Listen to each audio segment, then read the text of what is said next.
నేను చెప్తాను, బీఆర్ఎస్ చేసింది, కేసీఆర్ చేసింది బ్లండర్ మిస్టేక్. అసెంబ్లీ సెషన్ మొత్తం బాయ్కాట్ చేసేస్తారా?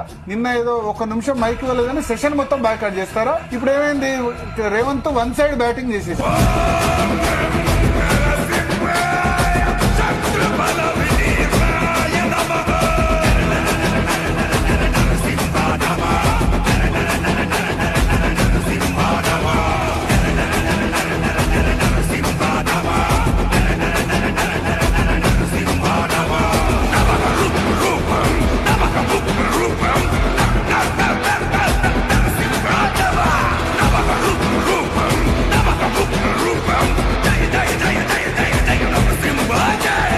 తెలంగాణ రైతుల పట్ల అడ్డగోలుగా మాట్లాడితే తోలు తీస్తాను వాళ్ళ నాలుక కోస్తా అధ్యక్ష.